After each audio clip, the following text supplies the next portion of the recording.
Shalom, selamat hari sahabat. Cerita Mision sahabat ini 19 September 2020, sahabat ke-12 bertajuk Ibu berniat membunuh yang diceritakan oleh Maria, bukan nama sebenar, berusia 29 tahun dari Guinea, Afrika.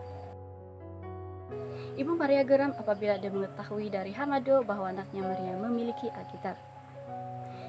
Ibu membesarkan Maria dalam agama bukan Kristen di Guinea dan dia tidak mau anaknya menjadi Kristen. Ibu berjalan menuju ke rumah Maria di Conakry. "Mana Alkitab itu?" katanya menyoal. "Ada di bilik saya," kata Maria. Ibunya masuk ke bilik. Dia mencari di semua tempat tetapi tidak menemui Alkitab itu. "Saya tidak nampak Alkitab itu," kata ibunya. Maria melihat ke dalam bilik. Alkitab itu boleh dilihat dengan jelas di atas meja. Pada sabat berikutnya, Maria pergi ke gereja Seventh Day Adventist untuk yang kedua kali. Dia tidak datang bekerja ke kedai besar miliknya. Ibunya tidak mengerti kenapa dia tidak bekerja. "Kamu kemana?" soalnya. "Saya ke gereja," jawab Maria. Ibunya kelihatan tidak puas hati.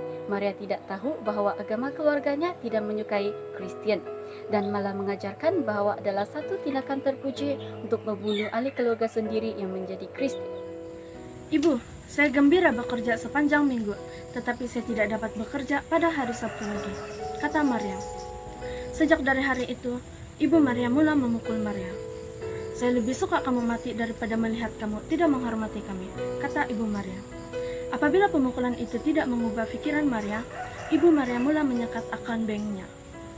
Maria yang sudah biasa hidup mewah menyatakan kekeliruannya apabila dia kehilangan akses akun banknya.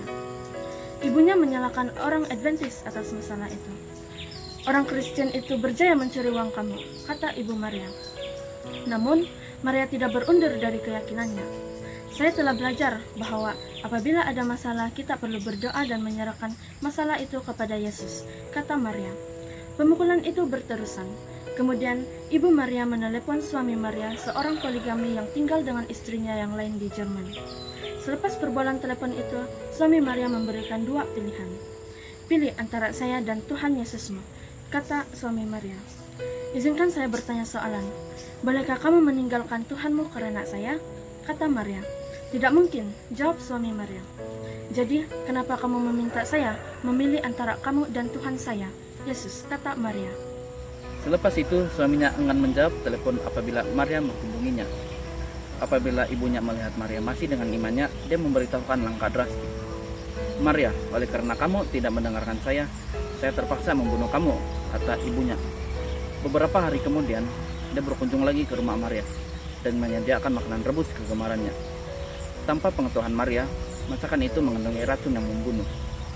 Apabila bubur itu masak, dia meminta Maria membawanya ke meja. Maria sangat lapar, tetapi dia mau mandi dahulu. Sewaktu Maria mandi, seekor kucing keluar dan melompat ke meja, menjatuhkan periuk itu ke lantai. Kucing itu bukan milik Maria. Malam itu, ibunya menelepon untuk bertanya keadaan Maria. "Saya baik-baik saja," katanya. Ibunya keheranan.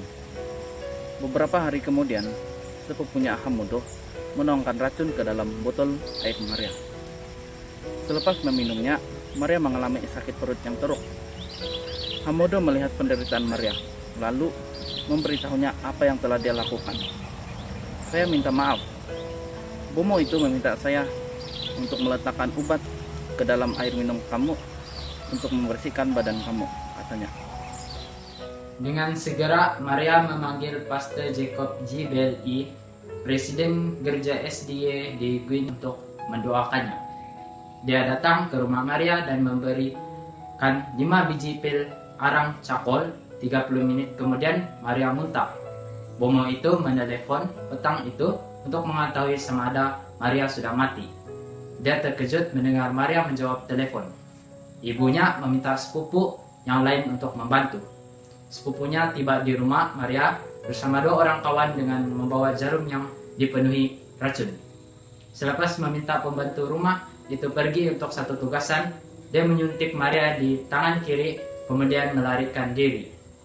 Belum jauh pembantu itu pergi dari rumah, dia teringat bahwa dia terlupa telepon bimbitnya.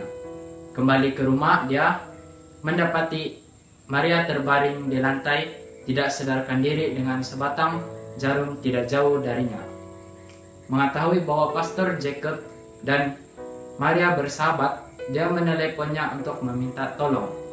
Pastor dan 2 orang elder gereja membawa Maria ke gereja dan berdoa untuknya. Maria muntah dan pulih. Maria tidak merasa ragu bahwa Yesus melindungi anak-anaknya. Dia boleh menyelesaikan krisis karena dia mengetahui krisis itu sebelum terjadi, katanya.